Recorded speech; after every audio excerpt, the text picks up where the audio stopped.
नमस्कार बंधुरा RG cooking चैनेले आपनादेर सबाइके स्वागत। आजके निये हाजिर हो गेलाम मटर डाल दिए कुमड़ो शाकेर रेसिपि, जेटा खेते এই গরমে লাগে দুর্দান্ত। তো চলুন শুরু করা যাক। আমি এখানে 1 কাপ মটর ডাল খুব ভালো করে 5-6 বার জল পাল্টে ডালটাকে ধুয়ে নিয়েছি।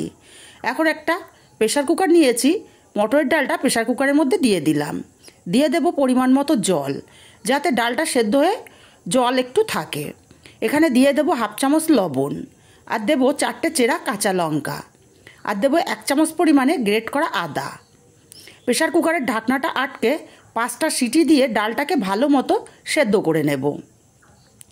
ডালটা সেদ্ধ করে ঠান্ডা করে নিয়ে ফিরে এলাম। প্রেসার কুকারটা খুলে আপনাদেরকে দেখিয়ে দিচ্ছি আমার ডালটা কেমন সেদ্ধ হয়েছে। ডালটা দেখুন খুব সুন্দর মতো সেদ্ধ হয়ে গেছে। এখন হাতা দিয়ে একটু নেড়ে ডালটাকে একদমই গালিয়ে নেব। আর এদিকে আমি কিছুটা কুমড়োর ডাঁটা আর পাতা কেটে নিয়েছি। পাতাগুলোকে একদম কুচি কুচি করে শাকের মতো কেটে নিয়েছি, ডাঁটাগুলোকেও একটু বড় সাইজ করে কেটে নিয়েছি। এবারে একটা কড়াই গরম করে দিয়ে দেব এখানে 3 চামচ পরিমাণে তেল। তেলটা গরম করে 2টো শুকনো লঙ্কা ফোড়নে দিলাম, একটা তেজপাতা ছিঁড়ে দিলাম, আর দেব কিছুটা কালো জিরে। ফোড়নটাকে কয়েক সেকেন্ড ভেজে নেব মিষ্টি একটা সুগন্ধ বেরোনো পর্যন্ত। ফোড়ন থেকে সুন্দর একটা গন্ধ বেরিয়ে গেছে। কেটে রাখা কুমড়ো শাকগুলো এখানে সবই দিয়ে দিলাম। কুমড়ো শাকটা ভালো করে নাড়াচাড়া করে ফোড়নের সঙ্গে মিশিয়ে দিতে হবে। খুব ভালো করে কুমড়ো শাকটা নাড়াচাড়া করে মিশিয়ে দিয়েছি। এখন 2 মিনিট ঢাকা দিয়ে রান্না করে নেব। 2 মিনিট পর ফিরে এলাম।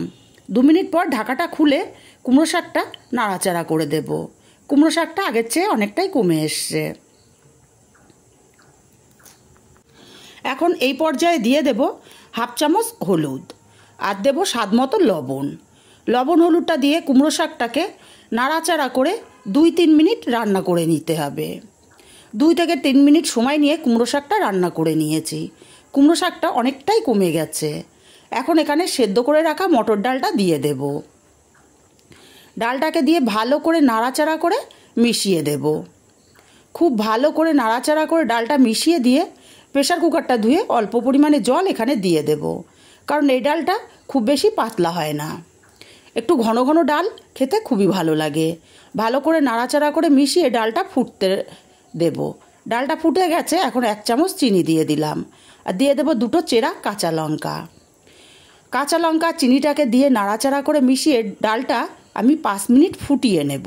এতে করে ডালটা অনেকটাই ঘন হয়ে যাবে, আর ডাঁটাগুলোও ভালো মতো সেদ্ধ হয়ে যাবে।